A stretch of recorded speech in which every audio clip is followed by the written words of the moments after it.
जय जगत गुरु जय भारत।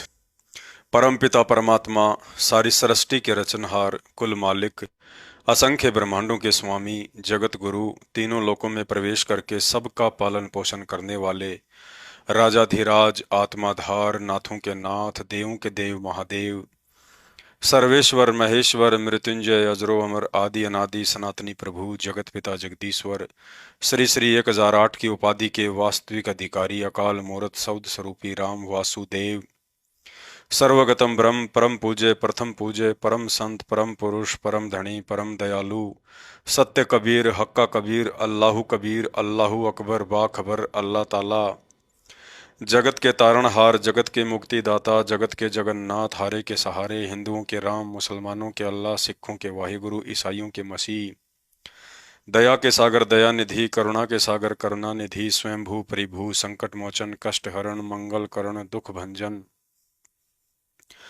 अविगत कबीर, निर्विकार निर्विषम परमात्मा, अलय अलेख सतगुरु, आदि अनादि सतगुरु, असली मर्यादा पुरुषोत्तम, असली राम, असली कृष्ण, असली घनश्याम, असली मुरारी, राजाओं के राजा, महाराजाओं के महाराजा, शहंशाहों के शहंशाह, सम्राटों के सम्राट, भगवानों के भगवान, अल्लाहों के अल्लाह, प्रभुओं के प्रभु, मसीहों के मसीह, सच्चे वाहिगुरु, बाबाओं के बाबा, पीरों के पीर, सर्वगुण संपन्न, अनंत कोटि कलाओं के स्वामी, अनंत कोटि ब्रह्मांडों के नायक, योगियों में महायोगी, ध्यानियों में महाध्यानी, सिद्धों में परम सिद्ध, ज्ञानियों में तत्वज्ञानी, ब्रह्म ज्ञानी, महाज्ञानी, परम ज्ञानी, युवा कबीर, समरथ कबीर, असमवात, अमित ओजा, सच्चे रहनुमा, करीम अल्लाह, सुभान अल्लाह, दुनिया के अंतिम पैगंबर, 8 सितंबर 1951 से गांव धनाना, जिला सोनीपत, हरियाणा, भारतवर्ष की पावन भूमि पे प्रकट ब्रह्मा विष्णु महेश के दादा कबीर परमात्मा, संत शिरोमणि सतगुरु रामपाल जी परमेश्वर जी के चरण कमल में देश विदेश से साध संगति से जुड़े हुए हम सभी सत्सेवक भाई बहनों का अनंत कोटि दंडवत प्रणाम। सत्साई भाई और बहनों, शंका समाधान के एपिसोड नंबर 15 में आप सभी का स्वागत है। तो चलिए शुरू करते हैं शंका समाधान। शंका: उपदेशी भगत अपने पड़ोसी या रिश्तेदार के घर शादी विवाह में जा सकते हैं या नहीं? किसी मजबूरीवश जाना भी पड़ जाए तो क्या क्या सावधानी रखनी है? परम पूज्य गुरुदेव भगवान ने बताया कि उपदेश लेने के बाद सामाजिक प्रथाओं, परंपराओं व रीति रिवाज आदि को लेकर भगत व जगत के विचारों में 36 का आंकड़ा हो जाता है। शादी विवाह में व्यर्थ का लेन देन करना, भात भरना, बैंड बाजा, पंडित आदि ड्रामेबाजी व उसमें सहयोग करना भक्ति मार्ग में भक्तों के लिए विष तुल्य है। गुरुदेव भगवान ने बताया कि 3 लोक की सृष्टि ब्रह्मा विष्णु महेश जी से शुरू होती है, और जब इन तीनों देवताओं की शादी इनकी माता दुर्गा जी ने समुद्र मंथन के समय की, तो ना ही 7 फेरे दिलवाने के लिए कोई पंडित जी आया था, ना ही कोई भाती और बाराती आया था, ना ही कोई बैंड बाजा या डीजे बजाने वाला आया था, ना ही कोई हलवा पूड़ी और जलेबी बनाने वाला हलवाई आया था।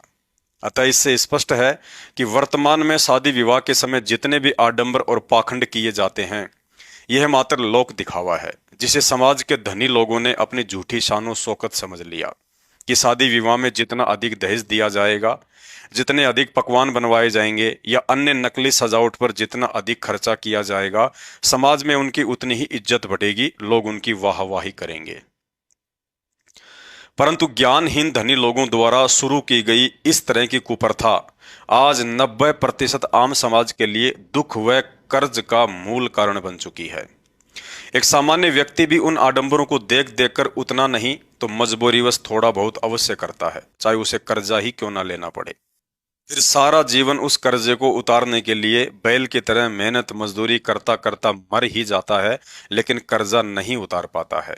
अतः उपदेशी भक्तों को गुरुदेव भगवान ने स्पष्ट तौर पर शादी विवाह में इस तरह के अनावश्यक आडंबर व खर्चे करने या उनमें सहयोग देने के लिए मना किया है, क्योंकि एक भगत का मुख्य टारगेट किसी भी कीमत पर मोक्ष प्राप्ति का होना चाहिए। उसके लिए जरूरी है कि चिंता मुक्त होकर ज्यादा से ज्यादा समय परमात्मा के सुमरण व आध्यात्मिक क्रियाओं को दिया जाए। इसके विपरीत यदि हम भक्ति करते करते भी इन व्यर्थ के सांसारिक चौंचलों में उलझे रहे कि इनका लेना है, उनको देना है, आज वहां शादी में जाना है, आज वहां इतना खर्चा हो जाएगा, इतना पैसा कहाँ से लाऊंगा, आज उसके बच्चे का जन्मदिन है, उसने हमारे बच्चे के जन्मदिन पर यह गिफ्ट दिया था, अब हमने भी देना पड़ेगा, शादी में जीजा जी क्यों नहीं आ रहे, उन्हें किस बात की नाराजगी है, चलो उन्हें मनाने चलते हैं, अगले महीने शादी की सालगिरह है, कम से कम 50 लोगों के लिए तो खाने की व्यवस्था करनी पड़ेगी।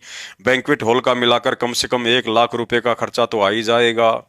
अर्थात इन व्यर्थ के लेन देन में पड़कर सारा जीवन या तो बैल बनकर कमाते रहो या किसी से उधार लेकर फिर कमा कमा कर किस्तें भरते रहो।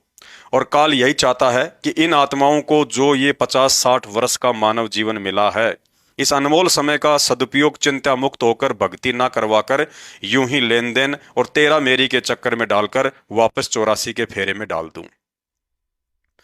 भाई और बहनों, पिछले 28-30 वर्षों से सत्संगों के माध्यम से हमें इन दलदल रूपी सामाजिक कुप्रथाओं से बाहर निकालने के लिए गुरुदेव भगवान ने दिन रात एक कर रखी है। अब यदि उपदेशी होकर भी हम भाई बहन इन शादी विवाह, जन्मदिन, भात छूचक या व्यर्थ की परंपराओं से पीछे नहीं हटे या इन कार्यक्रमों में शामिल होकर यूं ही सहयोग करते रहे, तो हम लोग भक्ति नहीं बल्कि भक्ति करने का ढोंग कर रहे हैं और गुरुदेव के साथ साथ खुद के साथ भी बहुत बड़ा धोखा कर रहे हैं तथा इस धोखे की सजा फिर अगले जन्मों में गधा, कुत्ता, सूअर आदि बनकर असंख्य जन्मों तक भुगतनी पड़ेगी। शंका: यदि किसी मजबूरीवश शादी विवाह में जाना भी पड़ जाए तो क्या क्या सावधानी रखें? यदि आपने गुरुदेव भगवान के सत्संगों को ध्यान से सुना और समझा होता तो यह मजबूरी वाला शब्द आपकी जुबान पर आ ही नहीं सकता। अच्छे से ज्ञान समझ में आने के बाद अपना आत्म कल्याण और गुरु वचन की ही चिंता होने लगेगी। उसके बाद दुनिया की कोई भी मजबूरी आपकी मर्यादा खंडित नहीं करवा सकती। आप भी मीराबाई और मंसूर की तरह अपने गुरुदेव के वचन और मर्यादाओं की लाज रखने के लिए घर, परिवार, समाज, रिश्तेदार और दुनिया सबसे टकरा जाओगे। गुरुदेव भगवान का सख्त आदेश है कि उपदेश लेने के बाद अपना या बच्चों का जन्मदिन मनाना या किसी के जन्मदिन में शामिल होना या किसी भी देवी देवता के धार्मिक अनुष्ठान व जागरण, भंडारे आदि में भूल कर भी शामिल नहीं होना है। रही बात शादी विवाह में जाने की, तो ज्ञान में कमजोर भक्तों के लिए गुरुदेव भगवान ने बताया कि आपको जाना भी पड़ जाए तो वहां किसी भी आडंबर, लेन देन व पूजा पाठ में शामिल नहीं होना है और ना ही सहयोग करना है। एकांत में बैठकर अपना भजन कीजिए या किसी रिश्तेदार के साथ भक्ति मार्ग की चर्चा कीजिए। लेकिन हम सब जानते हैं कि पाखंड की दुकान पर जाकर यदि साधु बनने की कोशिश करेंगे तो हंसी मजाक के पात्र ही बनेंगे। अतः ज्ञान आधार तो यही कहता है कि ऐसे भक्ति विरुद्ध कार्यक्रमों में जाने से बचना चाहिए। कहते हैं, मूर्ख की प्रीत बुरी, जुए की जीत बुरी, बुरे संग बैठ चैन भागे ही भागे, काजल की कोठरी में कैसा भी यत्न करो, काजल का दाग भाई लागे ही लागे। क्योंकि शादी विवाह में जाकर आप कितना भी बचने का प्रयास क्यों ना करें, आपके अंदर ज्ञान व दृढ़ता की कमी के चलते किसी न किसी कारणवश मर्यादा अवश्य खंडित होगी। यदि फिर भी आप कहते हैं कि मैं शादी में गया था लेकिन मेरी कोई भी मर्यादा खंडित नहीं हुई, तो यह भी आपकी बहुत बड़ी भूल है। क्योंकि आपके गुरुदेव सतगुरु रामपाल जी भगवान के द्वारा सांसारिक शादी विवाह के विरुद्ध रमैणी के माध्यम से शादी करने की एक नई पवित्र शुरुआत कर दी गई है और उनका आदेश भी है कि हमने केवल रमैणी के माध्यम से ही अपने बच्चों की शादियां करनी है। और उसके बावजूद भी आप अपने गुरु वचन को लांग कर उन्हीं परंपराओं, सांसारिक शादी विवाह में आना जाना नहीं छोड़ रहे हैं, तो ध्यान रहे, वहां जाने से उस पाखंड में आपका भी सहयोग माना जाता है। उदाहरण के लिए, आपने तो बीड़ी पीना छोड़ दिया लेकिन दूसरों को पिलाने में अभी भी सहयोग कर रहे हैं, तो आप उस बीड़ी पीने वाले व्यक्ति से अधिक दोषी हैं। ठीक इसी प्रकार नाम उपदेश के बाद आपने तो शादी विवाह की जगह रमैणी से अपने बच्चों का विवाह करना शुरू कर दिया, लेकिन आड़ोस पड़ोस व रिश्तेदारी में शादी विवाह में जाना नहीं छोड़ रहे हैं, तो आप उन जगत वालों से अधिक दोषी बन रहे हैं। क्योंकि उन्हें तो तत्व ज्ञान नहीं है, इसलिए नहीं छोड़ पा रहे हैं, लेकिन आप तो ज्ञान होने के बावजूद भी पाखंड में सहयोग कर रहे हैं। तो परमात्मा की नजरों में अधिक दोषी आप हैं, ना कि जगत वाले। इसलिए सत्संग सुनकर गहनता से विचार करें और उन पर अमल करना शुरू करें, अन्यथा असंख्य युगों के बाद बड़ी मुश्किल से भगवान ने अपनी शरण में लिया है। यदि इस 2 दिन की झूठी यारी और रिश्तेदारी के चक्कर में पड़कर भगवान को रुष्ट कर दिया तो फिर लेने के देने भी पड़ जाएंगे। शंका: बच्चों की रमैणी कैसे करें व किन किन मर्यादाओं का ध्यान रखें? गुरुदेव भगवान ने बताया कि बच्चों का विवाह संस्कार परमात्मा के द्वारा उनके जन्म से पहले ही निर्धारित कर दिया जाता है। अतः उपदेश प्राप्त करने के बाद भगत को अधिक चिंता अपनी भक्ति व मर्यादाओं की होनी चाहिए, ना कि बच्चों के विवाह की। यदि बच्चे अनुपदेशी हैं तो उन्हें उनका संस्कार ही मिलेगा, अर्थात शादी होगी या नहीं होगी, कब होगी, कैसे घर में होगी, लड़का या लड़की का व्यवहार कैसा होगा, रिश्ता बीच में टूटेगा या आजीवन ठीक रहेगा, आदि आदि। और यदि बच्चे उपदेशी हैं तो उनके संस्कारों की बागडोर परमात्मा के हाथ में आ जाती है। उसके बाद माता पिता उनके शादी विवाह के विषय में अधिक चिंतित ना होकर इसका फैसला अपने गुरुदेव भगवान पर ही छोड़ देना चाहिए। फिर समय अनुसार गुरुदेव भगवान किसी को भी निमित्त बनाकर सारी व्यवस्था स्वतः ही करवा देते हैं। शंका: यदि बच्चों ने पहले से ही एक दूसरे को पसंद कर रखा है तो माता पिता को क्या करना चाहिए? रमणी के लायक युवा उपदेशी बच्चों को गुरुदेव का भक्ति विधान सदा याद रहना चाहिए कि शादी से पहले आपने किसी भी लड़की या लड़के को अपने होने वाले पति या पत्नी की नजरों से नहीं देखना है। ना ही किसी सत्संग या सेवा में रहते हुए उपदेशी लड़के या लड़की ने आपस में शादी की बात करनी है। किसी भी उपदेशी लड़के या लड़की ने शादी से पहले ना ही तो अश्लील बातें करनी है और ना ही किसी भी तरह का शारीरिक संबंध स्थापित करना है। जब तक आपके माता पिता के द्वारा आपकी रमणी संपन्न नहीं करवा दी जाती है या माता पिता नहीं हैं तो किसी और सत्संगी के माध्यम से रमणी संपन्न नहीं हो जाती है, तब तक सत्संगी होने के नाते एक दूसरे के साथ भाई बहन के रिश्ते में ही रहना है। यदि आपको विश्वास है कि भगत के संस्कारों की बागडोर गुरुदेव भगवान के हाथ में है और समय आने पर मेरी कोशिश के बिना भी वह संस्कार अवश्य जुड़ जाएगा, उसके लिए चाहे माता पिता निमित्त बने या कोई रिश्तेदार या अन्य भगत भाई बहन, तो उसके बाद अपनी किसी भी गुरु बहन से अपने रिश्ते की बात खुद ने नहीं करनी चाहिए। अन्यथा शादी से पहले अपनी गुरु बहन को पत्नी की नजरों से देखना मर्यादाओं के विपरीत है। शंका: मैं उपदेशी हूं, मेरी उम्र 25 वर्ष है, लेकिन माता पिता अनुपदेशी हैं। उनकी जानकारी के बिना एक लड़की को पसंद कर रखा है, हम दोनों शादी करना चाहते हैं, क्या करें? यदि आप दोनों उपदेशी हैं और माता पिता की जानकारी के बिना एक दूसरे को पसंद कर रखा है तो शादी से पहले भूलकर भी शारीरिक संबंध स्थापित ना करें। शादी से पहले भाई बहन वाला रिश्ता ही कायम रखें। भले ही आपके माता पिता अनुपदेशी हैं, फिर भी आपका कर्तव्य बनता है कि आप दोनों अपने माता पिता के सामने शादी का प्रस्ताव अवश्य रखें। यदि दोनों पक्षों से माता पिता शादी के लिए अनुमति दे देते हैं तो आप जी मर्यादा के साथ रमणी पद्धति से ही शादी करें। यदि लड़का लड़की दोनों के माता पिता अनुपदेशी हैं और रमणी के द्वारा शादी के प्रस्ताव से सहमत नहीं हैं तो ऐसी स्थिति में माता पिता की आज्ञा व सहमति के बिना शादी करना एक सत्संगी के लिए उचित नहीं है। इसका समाधान यही है कि आप अपने पूज्य गुरुदेव भगवान से इस विषय में प्रार्थना करें और जैसा भी आदेश मिले फिर वैसा ही करें। शंका: मैं उपदेशी हूं तथा माता पिता अनुपदेशी हैं, लेकिन माता पिता अपनी पसंद की लड़की से मेरी शादी करना चाहते हैं, ऐसी स्थिति में क्या करें? यदि अनुपदेशी माता पिता अपनी पसंद की लड़की या रिश्तेदारी में आपकी शादी करना चाहते हैं तो आपको इसमें कोई दिक्कत नहीं होनी चाहिए। माता पिता कभी भी अपने बच्चों का बुरा नहीं सोचते हैं, लेकिन ऐसी स्थिति में आपको अधिकार है कि आप लड़की के माता पिता के सामने अपनी भक्ति मर्यादाओं के विषय में खुलकर चर्चा करें। दहेज रहित व किसी भी तरह के आडंबर व पाखंड रहित रमणी पद्धति से शादी करने का प्रस्ताव खुलकर रखें।